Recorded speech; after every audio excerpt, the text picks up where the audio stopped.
This bill is to sabotage the federal system of this country. This bill is to sabotage the basic principle of the constitution of this country. Sir, BJP people are telling this bill is to bring morality in politics. Can I ask a question to the Honorable Home Minister? When he was the Home Minister of Gujarat, he had been arrested, sir. Whether he took the morality of that point of time, ये विषय नहीं है गृहमंत्री जी। आप मुझे सुनो जरा, मुझे सुनो गृहमंत्री जी, मुझे सुनो ना, पहले बैठ जाओ प्लीज। हाँ गृहमंत्री जी। माननीय अध्यक्ष जी, मैं रिकॉर्ड क्लियर करना चाहता हूं। मुझ पर झूठे आरोप लगाए तब अरेस्ट होने के पहले मैंने नैतिकता के मूल्यों का हवाला देकर इस्तीफा भी दिया और जब तक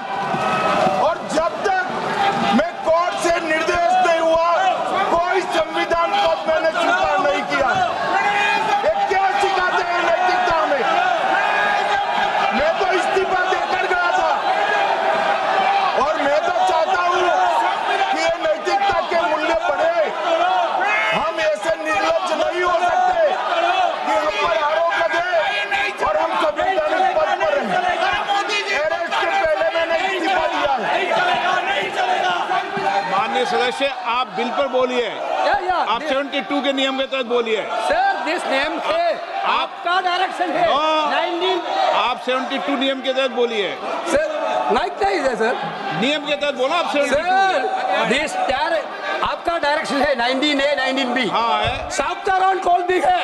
हाँ। Very clearly telling at least 1 week notice is needed for introducing a bill.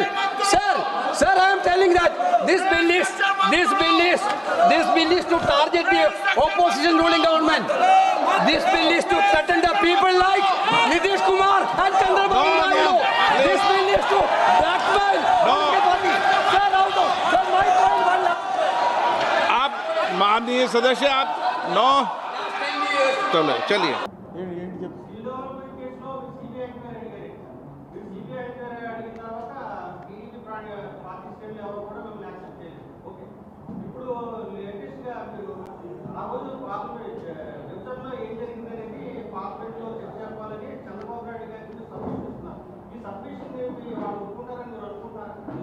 ఇప్పుడు ఇక్కడ మనం మాట్లాడుతున్నవన్నీ ఒప్పుకుంటున్నారండి.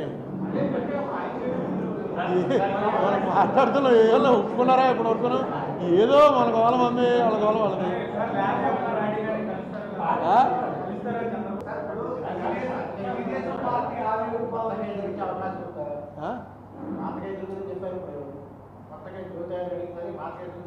కొత్త కేసులు ఎందుకు పెట్టరు? కొత్త కేసులు పెడతారు, ఎందుకు పెట్టరు? ఉండొచ్చు ఆ అరెస్టులు. నేను ఆయన అడిగింది పాత కేసుల గురించి. కొత్త కేసుల్లో అరెస్టులు ఉండొచ్చు, మళ్ళీ దాంట్లో బెయిల్స్ ఉంటాయి. ఇవన్నీ ప్యారలల్గా రన్ అవుతుంటాయి. అంటే పవన్ కళ్యాణ్ ఒక మాట అన్నాడు, మంచి మాట అన్నాడు. అది నేను ముందు నుంచి చెప్తున్నాను మీకు. నేను మన రాజమండ్రిలో అనేకసార్లు చెప్పాను, పొలిటీషియన్స్ని అరెస్ట్ చేయొద్దు.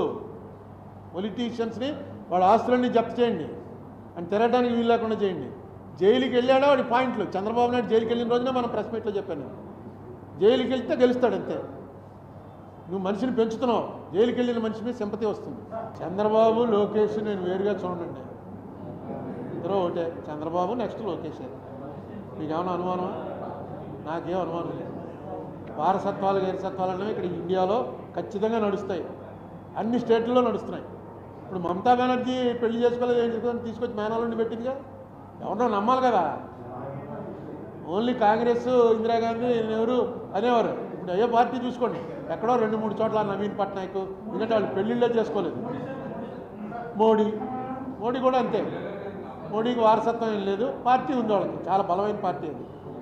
ఇండియాలో ఏంటి, ప్రపంచంలోనే ఒక ప్రిన్సిపల్ బేస్డ్ పొలిటికల్ పార్టీ అది. ఆ ప్రిన్సిపల్తో మనం ఏకీభవించకపోవచ్చు, అది వేరే విషయం.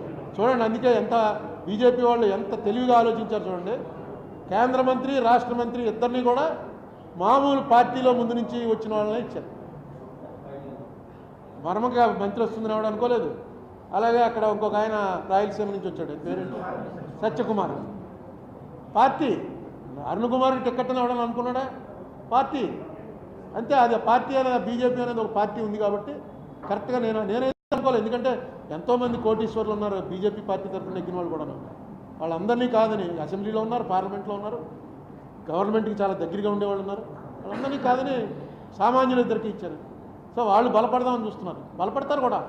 ఎందుకంటే తమిళనాడులో 18% వచ్చింది, మన సీటు రాలేదు కానీ ఓట్లు బాగా పెరిగాయి.